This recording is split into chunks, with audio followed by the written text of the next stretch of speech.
les premiers ministres.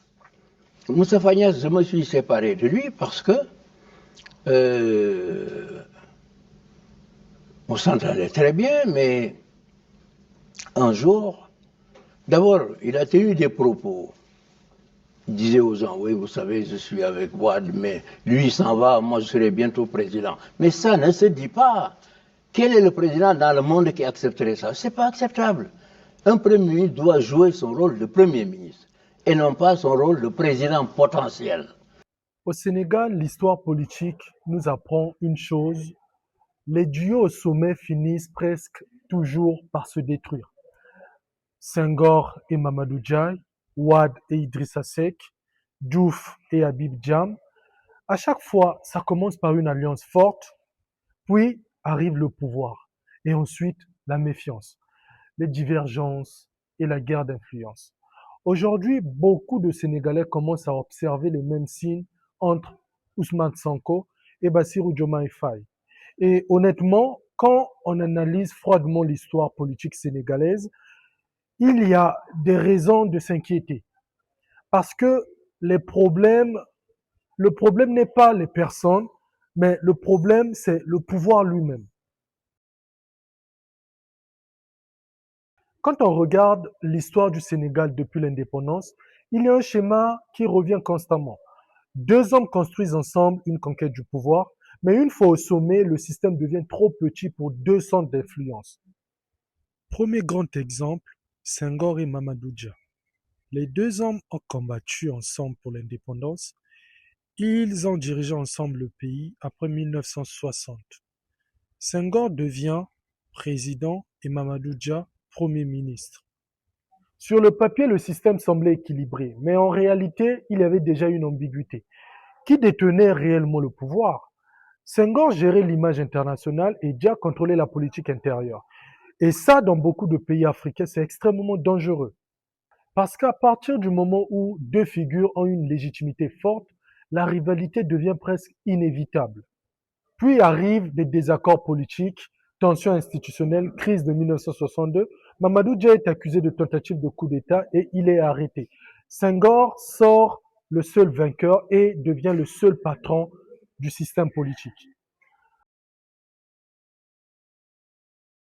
Deuxième cas très intéressant, Abdou Diouf et Habib Cham.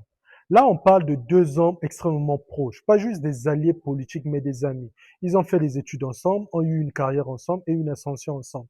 Et Habib Cham était considéré comme l'un des hommes les plus loyaux du système. Mais le vrai problème arrive.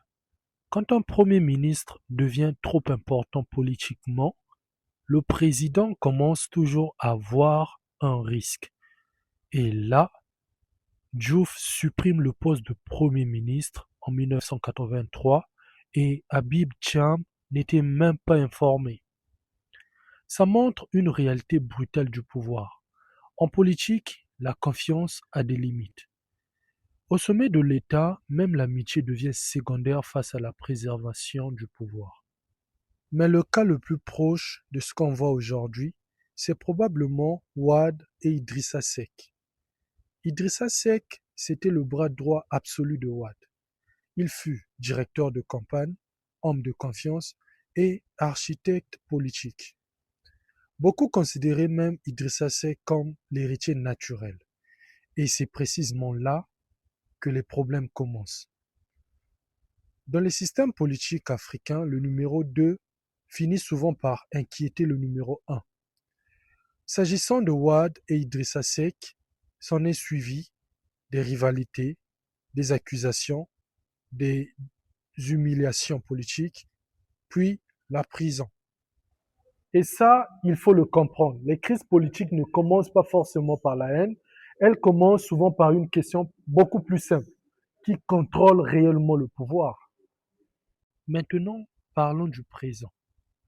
Le duo Sanko-Diomaye est particulier. Parce qu'à la différence des anciens duos, leur relation repose sur une énorme légitimité populaire. Le peuple voit Sanko comme le leader idéologique et Diomaye comme le président élu grâce à cette dynamique. Mais institutionnellement, une question reste entière. Qui incarne réellement le pouvoir? Et c'est là que les tensions potentielles apparaissent. J'ai relevé 4 points auxquels Sanko et Faye sont en désaccord. La question sur le FMI, les nominations, la lenteur des réformes et le leadership. S'agissant de la question du FMI, rappelons que le Sénégal a une dette de 132% de son PIB. Sanko représente une ligne souverainiste plus radicale et Diomaye, quant à lui, semble plus pragmatique et privilégie le chemin de la diplomatie. Parlons des nominations. Cela se manifeste par le fait que Aminata Touré, dite Mimi Touré, une femme politique de premier plan ayant occupé de hautes fonctions sous le régime précédent de Macky Sall. Et cette dernière a été nommée par Diomaye Faye. Et une partie de la base PASTEF ne comprend pas pourquoi certains anciens cadres restent proches du pouvoir. Parlons de la lenteur des réformes. Ici, il est nécessaire de noter que Ousmane Sanko a régulièrement critiqué la lenteur du président Bassirou Diomaye Faye concernant les poursuites judiciaires pour corruption visant d'anciens responsables de l'ère Macky Sall. Les militants voulaient une rupture immédiate. Or, gouverner un État est beaucoup plus lent que faire campagne. S'agissant du leadership, ici, il est nécessaire de noter que c'est même là le vrai sujet. Parce que quand un leader charismatique n'est pas président, mais conserve une influence énorme, il y a toujours un risque de dualité de pouvoir.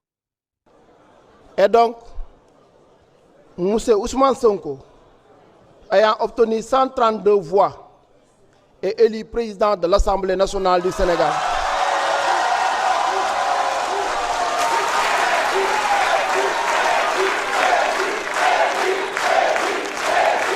C'est précisément pour ça que l'élection de Sanko à la présidence de l'Assemblée nationale change énormément de choses. Rappelons les faits. Sanko est limogé du poste du Premier ministre le 22 mai 2026. Quelques jours plus tard, il est réintégré comme député, puis élu président de l'Assemblée nationale. Beaucoup ont vu son départ de la primature comme un recul politique, mais en réalité, Sanko reste au cœur du pouvoir et pas à n'importe quel poste. Le président de l'Assemblée nationale est officiellement le deuxième personnage de l'État sénégalais. Cela signifie qu'il contrôle l'institution parlementaire, influence sur l'agenda législatif, encadre la majorité du PASTEF et est une puissance politique renversée. À mon avis, cette nouvelle configuration est inédite au Sénégal parce que on a désormais un président de la République très légitime et un président de l'Assemblée extrêmement populaire et politiquement dominant. Autrement dit, le Sénégal fonctionne désormais avec deux pôles politiques majeurs à l'intérieur même du même camp. Et historiquement, ce genre d'équilibre est toujours difficile à maintenir sur le long terme. Lors de son discours en tant que président de l'Assemblée nationale, Sanko a manifesté une volonté de ne pas utiliser sa position pour se venger, ce qui me pousse à croire que les deux hommes n'ont pas eu une rupture totale. Personnellement, je pense que la vraie question maintenant n'est pas de savoir qu'il y a des tensions. De toute façon, dans tous les pouvoirs, il y en a. La vraie question est, est-ce que Sanko et Diomaye Faye vont réussir là où tous les grands duos politiques sénégalais ont échoué?